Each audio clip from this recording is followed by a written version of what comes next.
Buen día amigos del Colegio de Bachilleres del Estado de Michoacán, alumnos del plantel Huetamo, Extensión Río Palacio y Extensión Siritzícoro.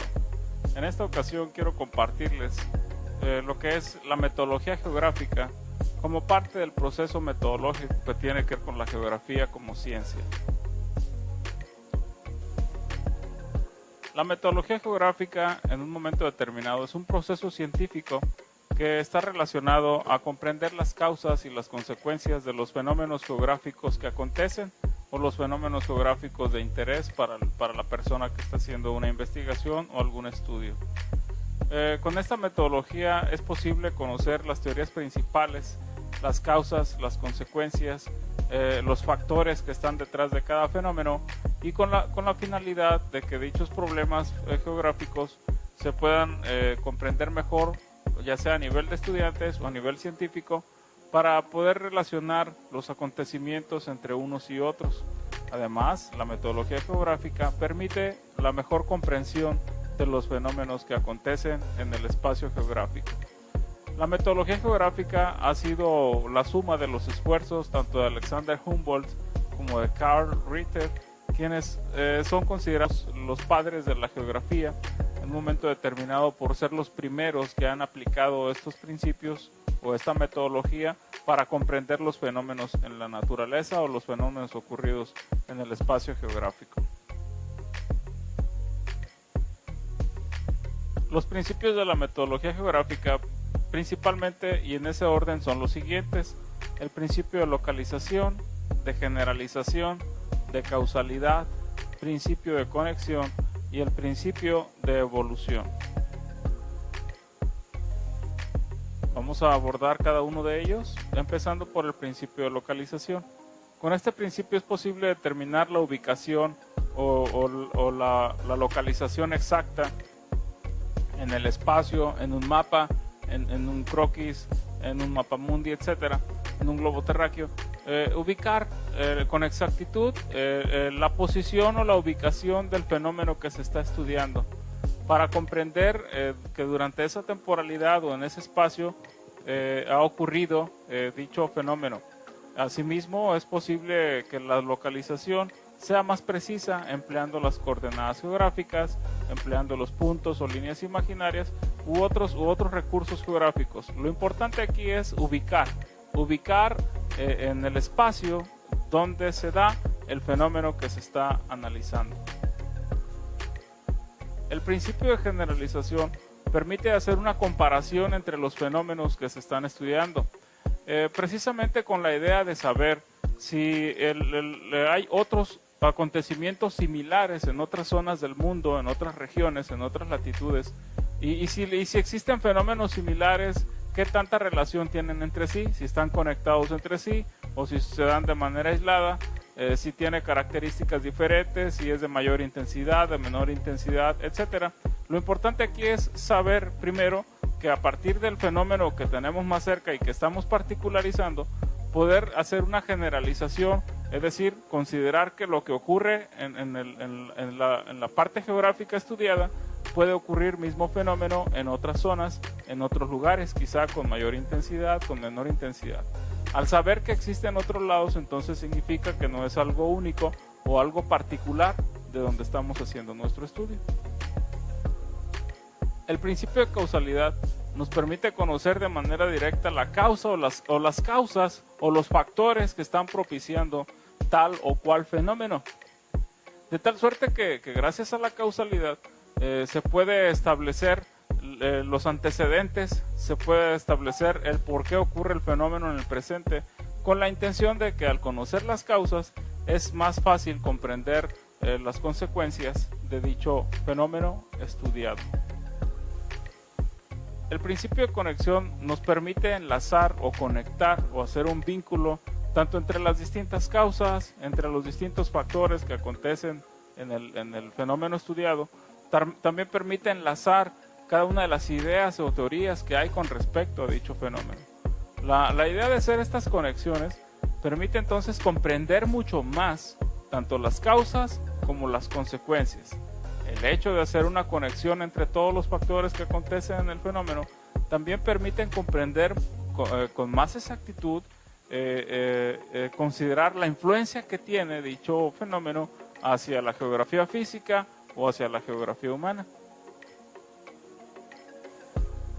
Por último, el principio de evolución. Con este principio es posible considerar que en el espacio geográfico el fenómeno que se está analizando, precisamente comprenderlo en el tiempo y en el espacio. Si estamos considerando algún fenómeno físico, entonces conocer sus antecedentes geológicos con la intención de saber si en el pasado ha existido este fenómeno, para que de alguna manera, a través de la actividad humana, recurriendo un poco a la historia, podamos comprender mucho mejor los antecedentes que hay en ese factor o en ese fenómeno, para identificar un poco el presente, conocer un poco más causas y consecuencias en el presente, con la intención de hacer un posible previsualización hacia futuro.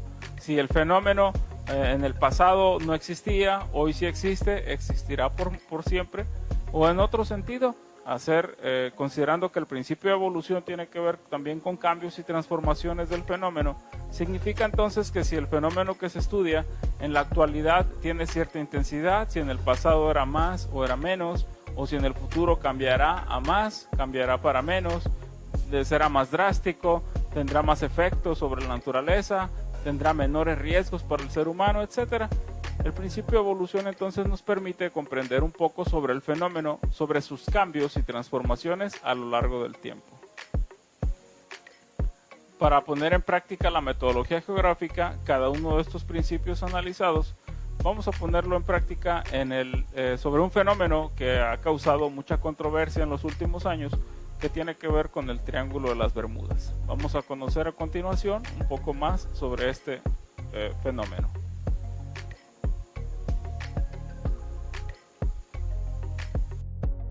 Descubren el secreto del Triángulo de las Bermudas.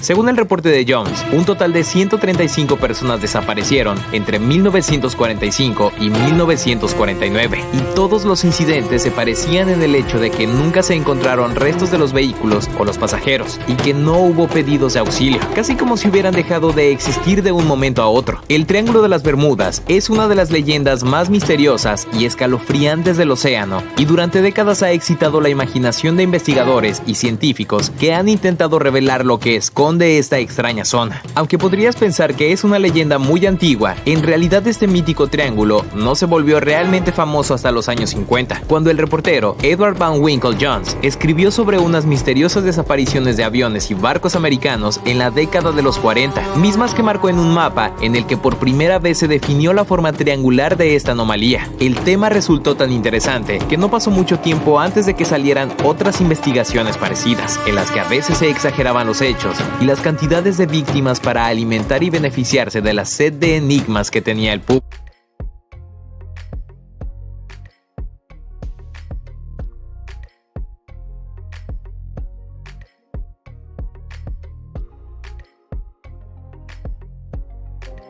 El Triángulo de las Bermudas, también conocido como el Triángulo del Diablo, es una zona notoria que se encuentra en el Océano Atlántico Norte, entre Florida, Puerto Rico y la isla de las Bermudas. Si trazas una línea que conecta estos tres puntos, obtienes un gran triángulo. De hecho, se estima que tiene un enorme tamaño de 500,000 millas cuadradas. Hay pocas personas que no hayan oído hablar de este lugar.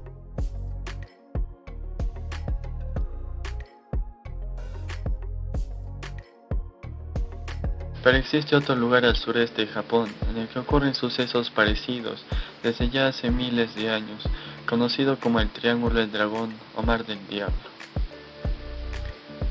Esta zona tiene 12.000 metros de profundidad, un lugar donde emergen islas y masas de tierra que desaparecen antes de poder ser cartografiadas.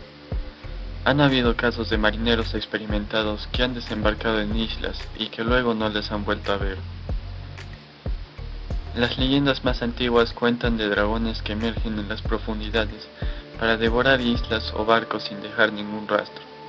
También es una zona donde la actividad ovni es enorme. Algunos creen que podría haber una base extraterrestre sumergida, la cual provocaría las anomalías. responsables de las desapariciones de los navíos y aviones. Pero, ¿con qué propósito?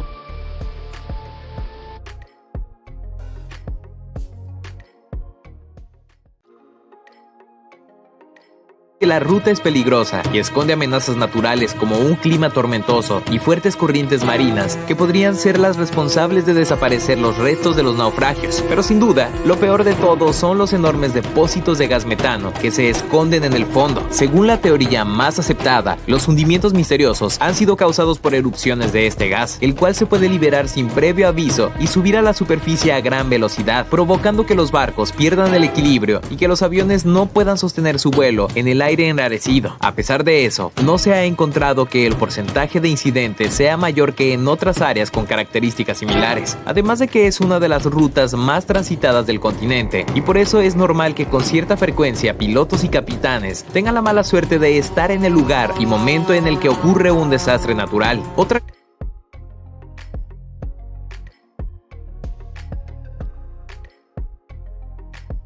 por lo tanto es un área muy grande y que además tiene algunas características que estaría bien mencionar. En principio, es un campo magnético anómalo, quiere decir que es distinto a todo lo otro. Fuertes vientos porque en el área aérea del triángulo, bueno, se encuentran algunas corrientes aéreas distintas y olas de gran altura. Esto quiere decir que hay muchísima actividad en el mar que se encuentra dentro del triángulo, por lo tanto ya las condiciones del triángulo son muy importantes. Ahora sí, vamos a ir puntualmente, estas son las estadísticas, ¿sí? De accidentes, de incidentes que han ocurrido desde el año 1851 hasta el día de hoy, más de 200 incidentes en la región, barcos que han desaparecido, también aviones, muchas aeronaves que han desaparecido y luego vuelto a aparecer pero sin su tripulación y ninguna pista de lo que pasó. Pero es la misma razón por la que desaparecen los barcos y los aviones, ¿no? Bueno, puede ser parecida. Ahora parece que hemos llegado finalmente a una explicación y esto ocurrió en Noruega. Vamos a explicar lo que descubrieron este grupo de científicos noruegos de la Universidad del Ártico. Son los depósitos de metano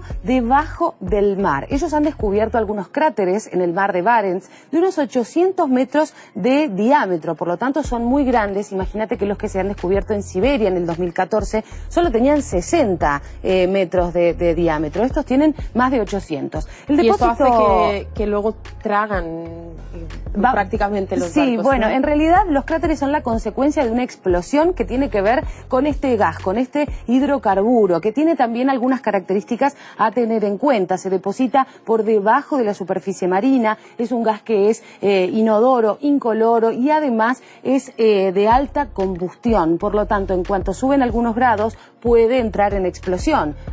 Vamos a pensarlo de esta manera. Imagínate que está el depósito de metano debajo del mar, en la superficie del mar, con toda esa presión. La temperatura de la Tierra empieza a subir algunos grados, ya hemos hablado muchas veces del calentamiento global, y entonces ocurre esta explosión del depósito de metano debajo del mar, generando este cráter, que es lo que han descubierto los científicos y que podría ser también la explicación para las desapariciones y los incidentes en el Triángulo de las Bermudas. Sí, en realidad es una explicación muy fácil, pero hay mucha gente que no lo quiere creer, ¿no? Bueno, que quieren que se quede esto como un misterio, ¿no? Hubo muchas versiones respecto de los extraterrestres y los ovnis y algunas, bueno, distintas. En este caso han encontrado una explicación que tiene algo que ver más con lo químico, ¿sí? Mira, no hay cifras oficiales, pero se estima que debajo del mar hay depósitos de metano por 1 billón de toneladas. O sea, imagínate la cantidad de metano que podría haber debajo del mar. Estamos viendo acá las imágenes de Siberia. Esto ya son otros sitios en los que exactamente, son los mismos depósitos de metano, pero en lugar de estar debajo del mar, están en la tierra. Sí, esto se descubrió en 2000.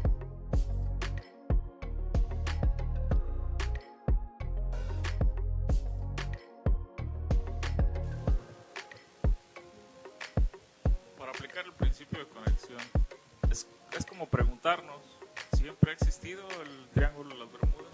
¿Existirá por siempre? ¿Cómo eran los acontecimientos del siglo pasado, de hace 2 siglos, de hace 1000 años? ¿Eran más drásticos o eran más ligeros? ¿Cómo serán en un futuro? ¿Serán más radicales los fenómenos? ¿Qué pasará con las personas que siguen o que habitan ahí cerca, en los lugares cercanos? ¿Qué pasará con las especies marinas? sucederá esto por más tiempo.